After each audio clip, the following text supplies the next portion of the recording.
Hi there. Hi again. Is Welcome. this what you meant? Yes, yes, yes. It's what I meant. See, I started my own live, and suddenly lots of people who knew me were like, "Oh, hello," and I was like, "I think I'm in the wrong place." So, Okay. hello, Jose. Nice to meet you. I'm so sorry it took me so long. I've never done Nice to one of meet you these too. before on Instagram, so No problem. No problem. Do you hear me well? very well. Can you hear me? Sure, sure, sure. I can hear you. First of all, I want to thank you. It's an honor for me and for all of us. So thank you really, really very much. My pleasure. My pleasure. My pleasure. Lovely to speak to you. Thank you. Uh, why did you decide to become an actor? Tell us about your beginnings. You make it sound like it's a choice. Um, for me, I found that when I was at school, it was the thing that connected me to school. So I didn't really fit in at school when I was a child and when I was a young adult. But the one thing that did connect me with my education was doing school plays and literature and doing drama, and this was my way in, and that was such a huge experience for me. It allowed me to do things that I'd never done before. um, my parents are Greek Cypriots, and they had a restaurant, and that was all our lives. We worked and lived and played in that place. We were there 24/7. So the the idea of being an actor was not as a professional actor. It never crossed my mind. For me, it was always a hobby. Ah, okay. Um, but when I was thinking about going to do further education, to go to university, I thought I was going to go and do study law and make my parents proud and become a solicitor, or something. But I was terrible at school. I mean, I was not good at my exams. So a good friend of mine intervened and said, don't do law. If you're going to go and study any subject, study one that you love, and at least do drama." And so I went and I did a degree in drama, and that was my beginning. So obviously, when I went to college, I met 16 other people like me, and we did many plays over 3 years. And the rest is history. I met people that are friends and colleagues to this day. So that's how it started, by accident in many ways, by accident. An amazing accident. Tell us about your experience in Game of Thrones.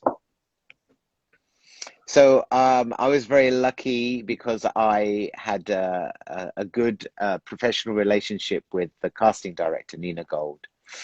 She had been someone who had seen me throughout my early career as a theatre actor, and had come to see me in plays in the smallest venues above, very small venues above pubs in London.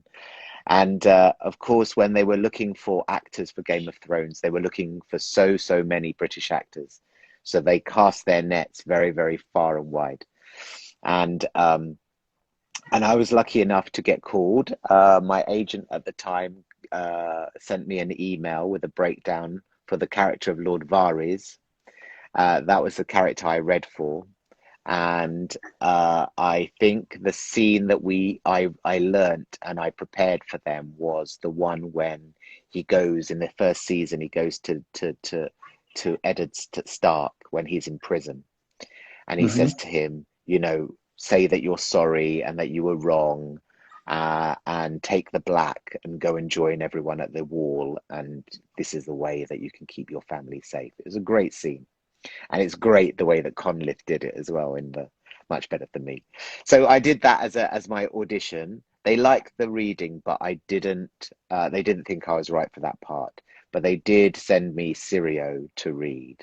Um, they knew that I was quite good physically, and they needed someone who was a sword fighter. And although who is a sword fighter nowadays? I always say that it sounds like something that's very illegal nowadays to be a sword fighter. I did have a lot of experience, and I have a background as a dancer. So learning choreography for movement is the same as learning, for me anyway, learning choreography for fights. So I read that scene, and I did it maybe 5, 6 times on tape. The first lesson, I did it over and over and over again. And I was very lucky that I had her assistant Robert to read with me. He always read Arya Stark, and he was fantastic. And I swear to this day that he is the reason why I got that job, because he was so good playing Arya Stark, playing the part that Maisie ended up playing. Victoria. While you were filming the first season, did you personally think that all this the success that became in the future? We knew the books were very successful, but we had no idea that it would be such a huge TV show, because it was bigger than a TV show in the end. It was much more like it was a cultural phenomenon, wasn't it? It was bigger than a TV show. There have been many TV shows that have been very popular, like Friends and The Sopranos, and these shows were very successful. Mm-hmm. But Game of Thrones was something different. It captured people's imagination in a way that none of us expected. We knew that HBO was going to make something very special. We knew that that obviously they had great reputation for making very good TV shows, and we knew the source material was very, very good.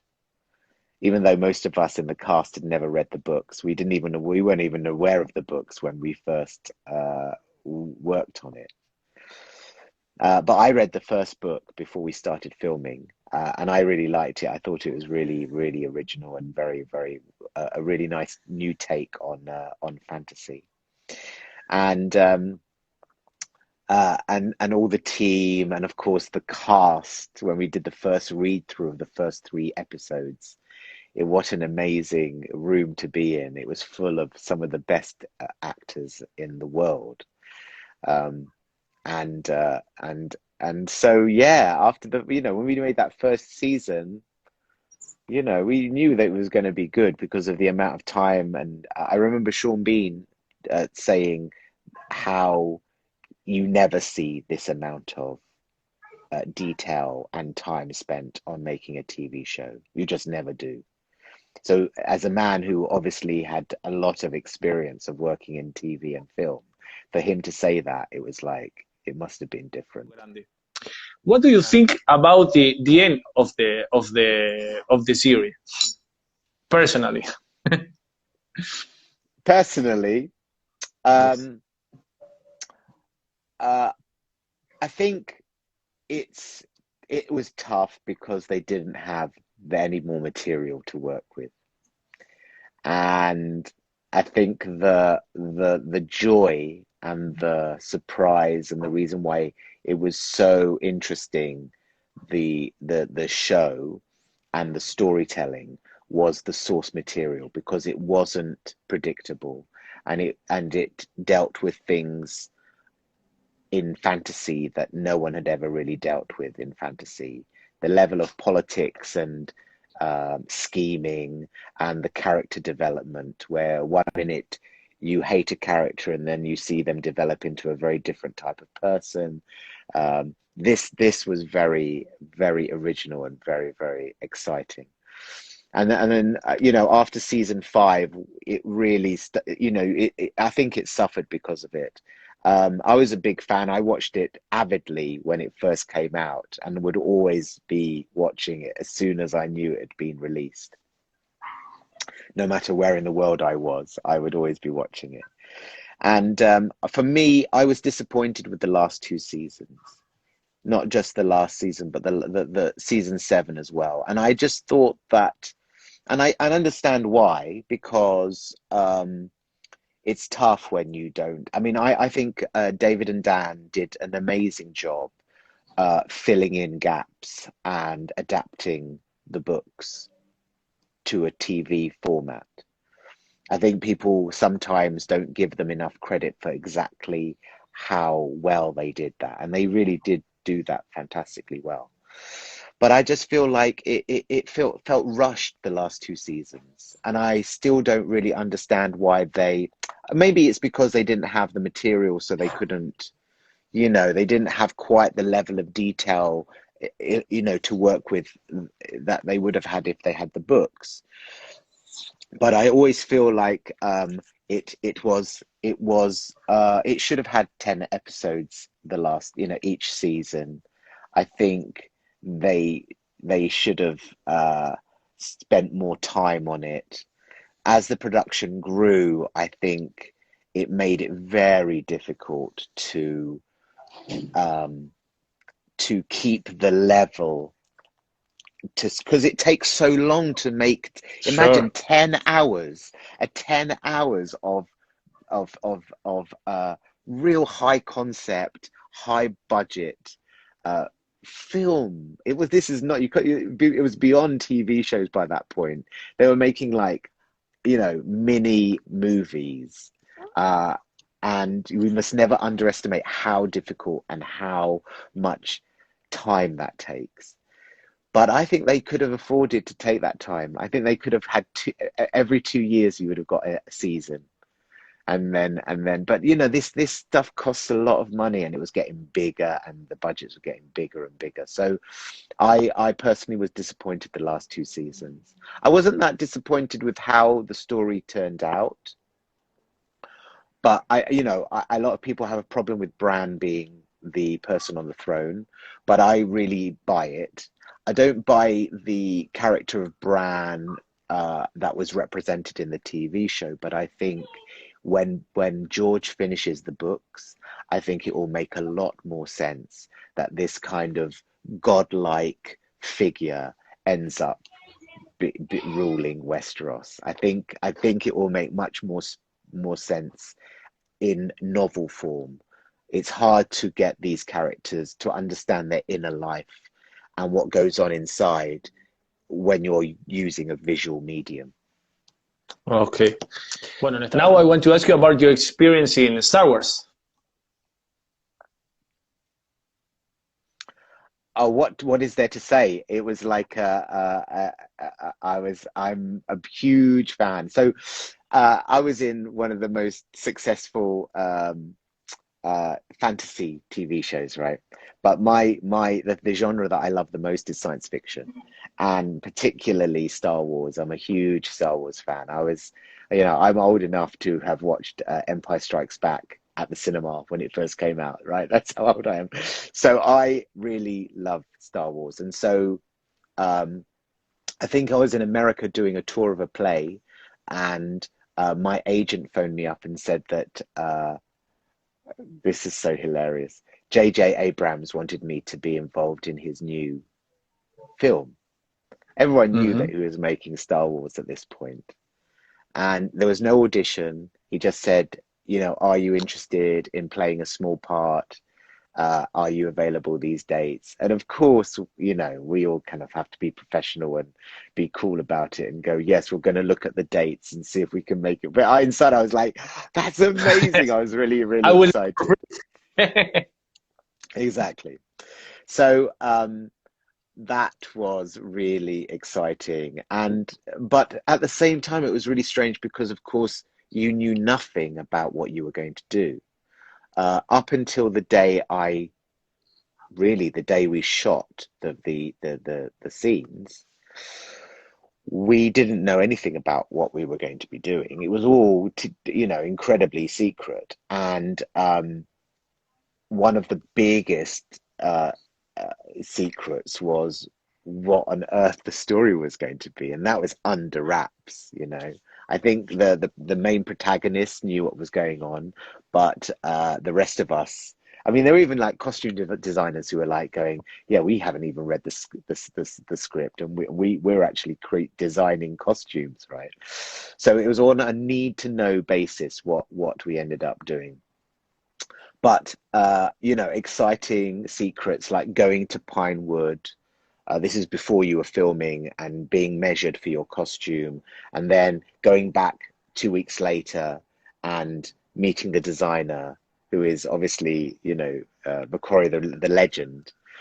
who designed, Blade Runner, and he was fitting you out. And then the armorers come and they go, do you want to choose a blaster? And they give you the selection of blasters that you can choose. And, these kind of little kind of details which make it so thrilling and it make you feel like a child, And then, of course, when you turn up on set, and particularly the scene we were shooting, which was obviously Maz Kanata's castle, it was a set filled with over 100 aliens, some of them animatronic, some of them people inside, costumes. That was amazing. That was truly amazing. That was my jaw fell on the floor when I saw that. Le voy a preguntar, también voy a aprovechar sobre el futuro de Star Wars. ¿Qué opina sobre las nuevas películas? There was a period when I thought that we were hitting saturation point with Star Wars, where we were making prequels and stories of characters. Me too. And I was like, okay, so we waited a long time to get a sequel to Star Wars, and now, like buses, we have too many, Yes. And I did get fed up, and I thought to myself, we don't need a story about, young Han Solo, and we don't. Yes. And to be fair, and I think it suffered, unfortunately, that movie, because I didn't think it was that bad at all. I thought it was actually quite a good movie, that Han Solo movie. But by that point, everyone was so fed up that they were like, how many, it's like the point about Star Wars is that it felt special. And I think with a lot of movie making nowadays is that we've lost that ability of making it an event. When it was an event, it meant something. And when you make too much of it, it just doesn't feel like an event. It always feels like it's the pursuit of more money rather than, someone having a really, really good idea. But then The Mandalorian came along, and everyone, and as far as I was concerned, I thought, okay, so this is how you do it. If you're going to do is it, the way. This is how you do it. Yes. Really pared back, really simple story, not complicated, but with enough, so much atmosphere and so much beauty to it. Yes. I thought it was great, a really fantastic conception, and a really well executed TV show, and kind of made me fall in love with the universe again. I want to ask you about your future projects. Well, I don't know. The interestingly enough, I just did some ADR a couple of weeks ago in my own flat for the sequel to the Hitman's Bodyguard. So that's coming out next year. Hitman, you mean there is a video game? It's it's the same? No, there is a Hitman, but it was a movie, I think 2 years ago, with Ryan Reynolds and Samuel L. Jackson. Kind of a black comedy. Yes. Yeah, do you remember it? Yes, I remember. They made a sequel to that, and we filmed that last year, and yeah, it was supposed to be released this year, but it's now going to be next year. And I just did the ADR for that, and I think it's going to be great. The script's very good. This time, Selma Hayek is got a really much bigger part in it. She is I think the sequel is actually called The Hitman's Wife's Bodyguard. That's the name. And now, yeah, Wife Bodyguard. Yeah, and it will be fantastic. And I get to play an Italian mafia boss that tries to kill Samuel L. Jackson. Nice. And it's not a spoiler to say that it doesn't go quite so well. Okay, amazing. Something else that you can tell about it? Or another project, maybe? That's it. I've had a few screen tests for projects that are happening later you know, September, October, but I haven't heard anything about them. A lot of it is not 100%, you know, it's just people want to find a way back.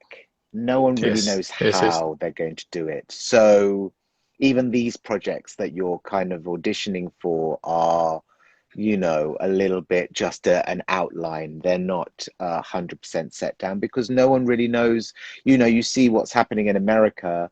You know, everything is shutting down again, and you know, Yes. we just you know, when economies are opening back up too quickly, you can see that it's you know, it's causing a lot of problems. So you know, everyone is, particularly So in nothing our for sure. industry. Yeah, exactly. Particularly because people are being very, very cautious. Yes, Um, I totally understand. Miltos, I want to thank you for your time. For me, it was a huge honor, really. And I hope you had the chance to come to Uruguay sometime. So I want to really, really thank you. It's an honor for me. and Jose, thank you. And I'm so sorry that I started a little late. No problem. I've never done this before, so it took me a little while to find you, but I'm really happy to have been speaking to you, especially because we've been talking over the last couple of years. But I'm really happy to have been able to do this, and to everyone who said hello, who popped in, who I didn't really respond to. I just wanted to say hello, everyone. There's some people there that I know, and I just wanted to say thank you. And it's lovely to see you popping up. But it was a real pleasure, Jose. And I hope everything is My pleasure. okay in Uruguay. I want to thank you again. What's my pleasure. My pleasure, everyone. Take care. Stay safe. You too. Thank you very much.